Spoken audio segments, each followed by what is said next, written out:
General Bajwa ने पहले इमरान खान की हुकूमत गिरवाई, पीठ में छुरा घोंपा, धोखा किया। उसके बाद उसके चीफ ऑफ स्टाफ को अगवा किया, तशद्दुद किया। डिमांड एक ही थी, इमरान खान के खिलाफ गवाही दे दो। उसके बाद आजम सवाती साहब को उठाया, यह सिलसिला फिर नहीं रुका। अरशद शरीफ को शहीद किया गया सिर्फ सच बोलने की बर्दाश्त में, लेकिन जिले शाह बहुत सारे साथी हैं। उसके बाद अगर आप देखें तो इनको ये लगता था, मैंने आपको कहा ना हम नंबर 1 है, हमें सारी उम्र बताया गया हम नंबर 1 है। अच्छा, अब इनको लगता था जो हमारे पास नंबर 1 इंफॉर्मेशन थी, वो जरा इंफॉर्मेशन का लेवल चेक करें कि इमरान खान जो है वो शराब पीता है, इमरान खान जो है वो हीरोइन पीता है, वो एक बड़े सारे मुंह वाला वजीर बनाया, वो इमरान खान के पेशाब में से शराब निकालता रहा। ओ शुक्र है इटली वालियां नूं पता नहीं लगा, उन्होंने इत्थे चुके ले आना सी, ओनू इटली वालियां ने किसी गटर दे अगे बहा देना सी कि तो बोतलां भरदा रहा कट कट के, क्योंकि ये ते पींदे भी बड़ी ने, इन्हां दे ते पेशाब दे विचों शराब दी कसरत भी बहुत ही आनी थी। हुण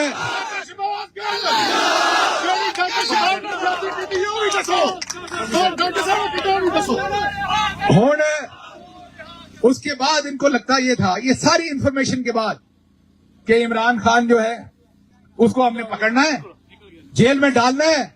अगले दिन शाम को खान साहब ने कहना, माई बाप मुझे बताएं मैंने कहां साइन करने,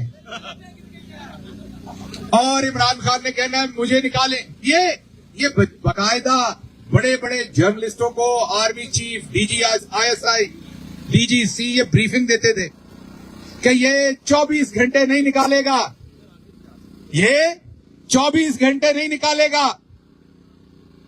और शौकत खानम मरहूमा के बेटे ने ठल पा दी है। अगों जो भी होए मेरे रब नू पता है, पर ये दसो तुहानू स्वाद दिता है कि नहीं? तुसी किताबां च पढ़िया सी दुल्ला भट्टी, तुसी किताबां च पढ़िया सी गब्बर सिंह, तुसी किताबां च पढ़िया सी भगत सिंह, ओने जिउंदे जागदे किला ठोक के दस दिता कि नहीं? वो ठोकिया जे कि नहीं? ते मैं सिर्फ इको ही गल करना है, या ते किला पुट लो ते या इस किले दे नाल बधे जाओ, इस तो अलावा चारा नहीं है। और किस्मत हमेशा दलेरां दा साथ दिंदी है।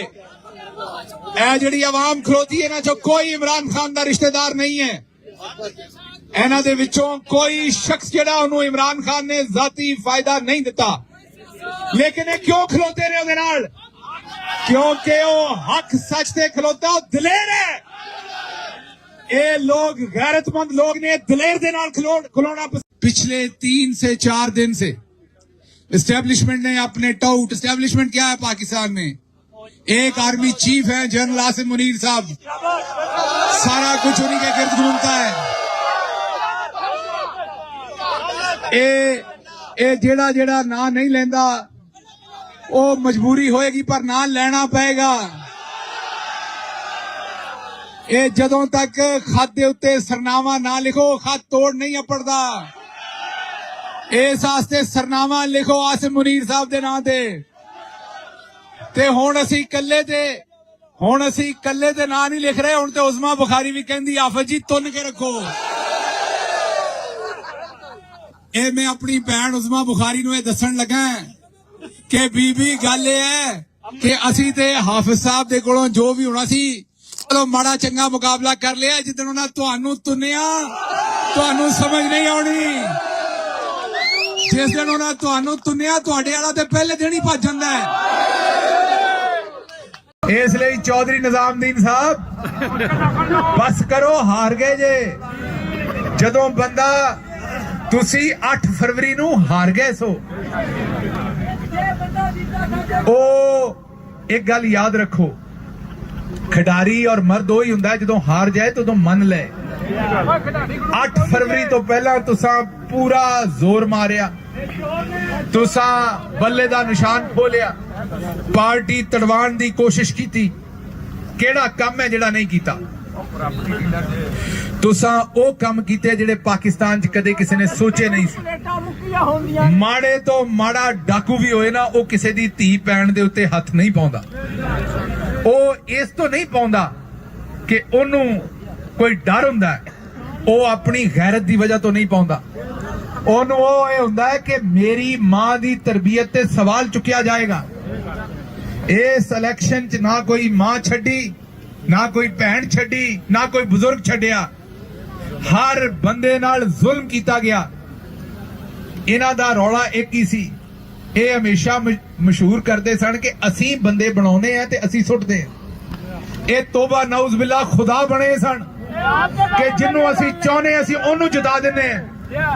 इन्हां ने यही इमेज कायम किया कि 8 फरवरी नू जिहड़ा इलेक्शन होना है, चेते करो सुहेल वड़ैच साहब दसदे सन, दूजे सहाफी दसदे सन, वो पता नहीं अन्न बहुता खाण डे सन उन्हां दिनां च। चलो जे बहुता अन्न खांदे सो ते किते कड्डदे भी होवोगे, ते जदों कड्डदे सो तजजिया उस तो बाद कर लेना सी।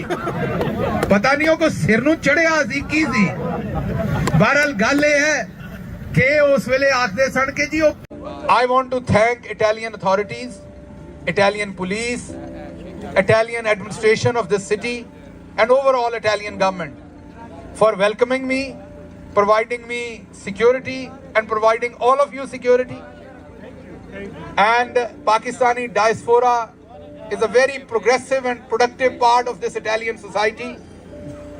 We want to be a great friend of Italy for sure under the leadership of Prime Minister Imran Khan. I assure Italian government that Pakistan will try their level best to extend whatever the help available for our diaspora over here.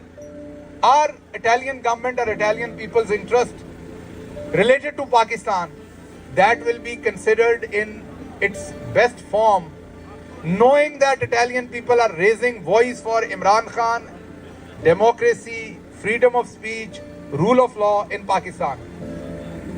Yesterday, I had a meeting with the Italian press, Italian politicians, Italian human rights activists. All of them are concerned about human rights violations in Pakistan, and they are ready to voice their own professed principles of freedom of speech, rule of law, democracy, and human rights. I will be heading to Rome, and there I'll be meeting parliamentary members as well as other personalities from Italian government as well as Italian press, and I'll try my level best to inform them what is happening in Pakistan currently related to human rights violation. So all the international press which is covering this event, my request to everybody that Pakistan is the 5th largest population on planet Earth. This is a time to speak up for Pakistani people, for their right for democracy, rule of law and freedom of speech. So आखिर पर मैं एक दफ़ा फिर आप सबका शुक्रिया अदा करता हूँ। आप सब तशरीफ लाए, अपना वक्त छोड़ा, इमरान खान के आप साथ खड़े हैं और आपने खड़े रहना है क्योंकि आपका लीडर पीछे खड़ा है।